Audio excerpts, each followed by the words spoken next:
Steve, you're on a great run of form, 7 wins on the bounce, great tour to South America in the summer. Lots of your lads have returned victorious from a British and Irish Lions tour. So is today here in this fixture the day where we see what it is you've been building? Well, we're delighted to be back here today at Allianz Stadium. It feels quite a time since the full England squad's been here and played a test match together in front of our fantastic supporters. We want to put in a performance today that our fans are proud of. We are fast, aggressive, brave with the ball. That's the way I want us to play and give our supporters plenty to cheer about. And just a quick question on selection. You've picked Tommy Freeman at number 13, outside centre today. An established world-class player, but primarily on the wing thus far. Him playing at 13 is interesting, but it does mean that Henry Slater, Ollie Lawrence, among others, form 13s, aren't playing for England today. So just explain that one to us. Yeah, Tommy's a great player, as you say, and him playing in the centre is something we've worked on for a long period of time. He's covered and stepped into 13 within games a number of times for us. I think, given that list of names you've just read out, we've got a lot of really good players, and I think that's the positive sign that we're building strength in depth, we're building competition for places amongst many positions within the team, and I think that's exciting for this England team. It's exciting for our supporters, and it fits with exactly how we want to play the game. And you've got a big punchy reserves bench today, Steve, and how many of those selections were made when thinking about this fixture last year where it didn't go according to plan in the fourth quarter, presumably looking for a big finish? Well, I think both teams have moved on a long time, since 12 months ago, it was a long time ago. I think that we have got a great bench. I'm looking forward to seeing them come on and impact the game.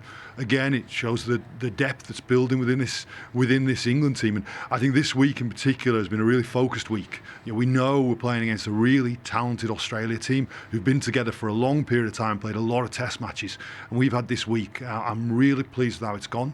Now it's a job for the players to put it onto the grass. And what are the odds of seeing Henry Pollock on the wing? Well, I think that he gets on the pitch and gets his hands on the ball. I think everybody will be excited to see what happens. I think we all see he's an incredible talent. I think, and I spoke in the week about the different permutations we could have and the adaptations you can make. The more this squad spends time together, the more we can look at each of those permutations. Right now, I'm looking forward to the start of the game and seeing these England players go put the shirt on in front of our supporters again and play that fast game of rugby we want, the fast, aggressive with the ball. Great stuff. Cheers, Steve. Good luck. Thank you. Joe, this will be your last test match here at the Allianz Stadium at Twickenham. I'm sure lots of significant memories for you here over the years. Today is England-Australia, one of the great rivalries in sport. What a way to go out, eh? Yeah, well, it's a lot less about me, but it won't be the last time some of these players, we've got a young side, a lot of these players will be back again, but they'd love to make it count this time that they're here because it's all in front of them this next 80 minutes. They've been building well for it during the week, and I'll be a very interested spectator just like everybody else in what is a magnificent stadium. And today's big... I might ask you a question on world rankings, which I wouldn't normally do because I don't think anybody understands them and they're incredibly boring. But Australia currently sit in 7th. In order to be granted top-tier seeding at the home World Cup in a couple of years' time, you need to be in the top 6. So these games, it was big enough anyway, but do games like this suddenly therefore take on a bit of extra weight? Yeah, they probably do, but only in behind the scenes. I think up front for the players, all they can really influence is the process and try to get the performance right. Because if they're thinking about outcome and consequence of the outcome, it's a distraction from what's immediately in front of them. So we'll just be trying to put the best performance together. If that results in a win, that'd be great because we'll have a chance of going from 7 to 6 and being in that top 6. But it wasn't that long ago, only a year ago, that we were 10th. So it's been a scramble to get up as far as we have, and we'll keep trying to scramble.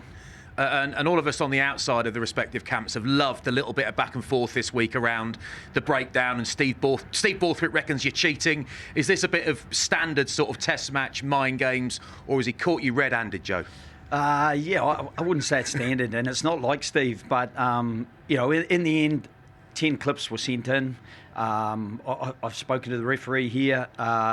There were some he didn't even agree with of those 10. So there's one obvious one where we received the yellow card, and there was a real consequence to that because we just scored a try against the All Blacks and got brought back for a yellow card. That's the only yellow card we've had in 1,256 attacking breakdowns so far this year. 1,256 breakdowns is at least 2 guys in each breakdown, so that's 2,500 cleans, and we've had 1 yellow card for a dangerous clean out.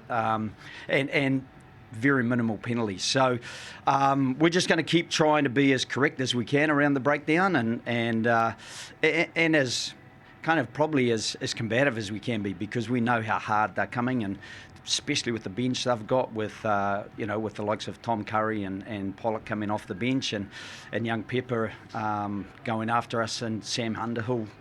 Geez, I can list some names, but they are all very good over the ball, so we're going to have to be very good. You got a few big bits of furniture running around there too, so it should be a good one. Can't wait. Thanks, Joe. Thanks, Flex. Thanks, mate.